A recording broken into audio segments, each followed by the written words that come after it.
So far, you've already known that, when you and your spouse get together and start discussing money, you don't only streamline your cash flows and your expenses, but you also start saving in your taxes. Now, the next thing that you must discuss about with each other is your debt and your credit cards.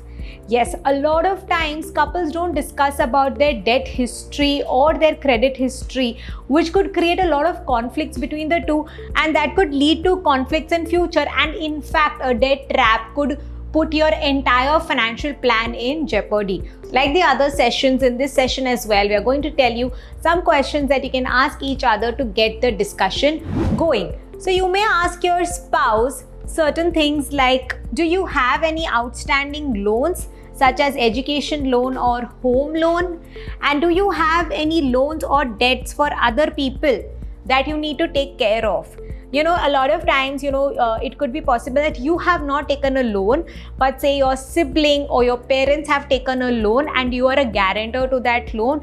And it may happen that in the future, you may be liable to repay that loan. So discuss about not your existing liabilities, but also the potential liabilities that can arise. Now, once your loans and debts are discussed, it's important that you also discuss about credit cards to each other.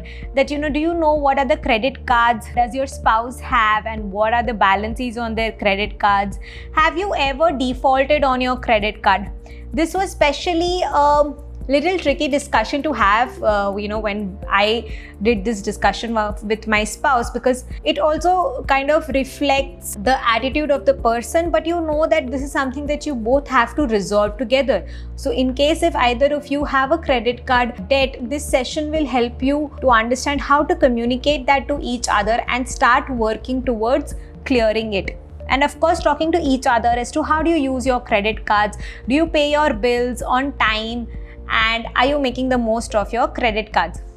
So by now you would know that what are the things you're going to learn from this session. We're going to first discuss about managing your debt and loans together. Then we're going to talk about what are the benefits of using your credit cards, how a couple can make the most of their credit cards, and we shall also introduce you to the world of reward systems and discounts. So let's keep going to the one question after the other question of this session, where we teach you about your loans and your credit cards.